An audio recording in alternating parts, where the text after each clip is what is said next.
More than 100 CEOs meeting over the weekend to discuss their responses to state voting laws that they say hurt poor Americans. But don't let that persuade you to think that they really care about the less fortunate, particularly during this pandemic. Do you know the average top CEO pay rose almost $1 million last year?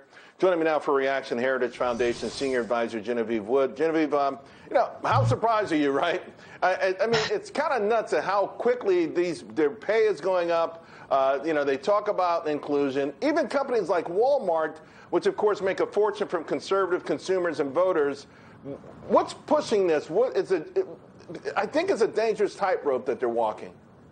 It's extremely dangerous, Charles. And, there's been a lot of terms thrown around like racist. Well, let me throw out a couple of terms. Many of these folks are acting as liars and as hypocrites. They are lying about what are in these voter integrity laws, particularly the one in Georgia. They are absolutely not telling the truth about what that legislation would do, which would actually expand early voting, for example, would add over 100 drop boxes around the state for people to cast their ballots. So it's complete lying that's going on about the laws themselves. And then secondly, they're complete hypocrites. These same companies, Delta, Coke, major airlines, Disney, they're all doing booming business over in China, where there are no voting rights, where there are human atrocities every single day, but we don't hear a word from them about those things. So this whole thing, it's outrageous, but I think they need to be called out for what they are.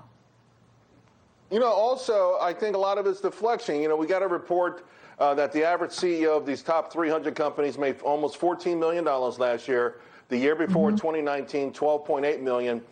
And at a time when millions of people are unemployed, when millions of people are without hope, I mean, under normal circumstances, that would be the biggest story in America right now. I think they're finding ways to deflect. They're learning these political tricks. Yeah, well, I think, look, they're trying to inoculate themselves from the leftist groups like, say, Black Lives Matter coming in and trying to, shame them into doing what they want them to do politically. But what they've actually done, Charles, and you know this, they've taken, for example, the Major League Baseball, the All-Star game.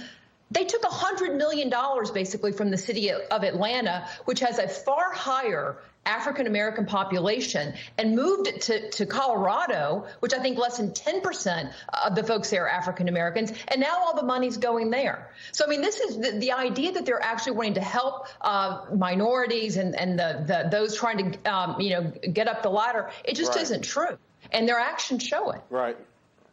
No, I agree. And Atlanta, one of the most amazing cities. That's why so many people have flocked there from around the country. I've got so many friends and relatives who've left all parts of this country to go there for black excellence and opportunity, and they snatched hundreds of millions from them. Let me ask you this then. I'm not sure if you watched the Masters yesterday. It was absolutely remarkable. It was an amazing tournament, historical, one for the ages. They put out a very thoughtful statement in midweek that they are concerned about all of these things, but they're not going to have a knee-jerk reaction. And, of course, they kept it going. They had guardrails on this thing.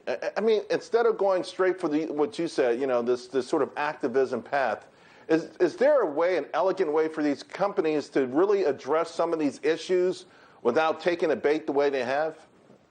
Well, I think they can realize that they can speak into the corporate culture, into the public square, but they don't get to be lawmakers and hold the public and the people that work for them. And what if you work for American Express or Delta Airlines or any of these companies, and now your CEO is coming out and taking these political stands and basically saying, this is where our company will give money, this is how our company will act. They're representing you. What if you don't feel that way politically? How do you feel as an employee now in that company? So look, companies should act responsibly, but they need to be consistent, and they also need to be honest about what we're debating here. And that's what you saw in Georgia. There was no honesty whatsoever in the public debate over that law. I think the way the Masters handled it was right. Yeah. Well, either, for those who are either trying to assuage their guilt or just write a check and deflect, either way, it's wrong. Genevieve, thank you so much. You're always amazing when it comes to these conversations. Appreciate it. Thanks for watching the Heritage Foundation's YouTube channel. With more than 500,000 members, we are the nation's largest conservative research and education institution. We believe the principles and ideas of the American founding are worth conserving and renewing. Please help us further our mission by subscribing to this channel and sharing our videos with your family and friends.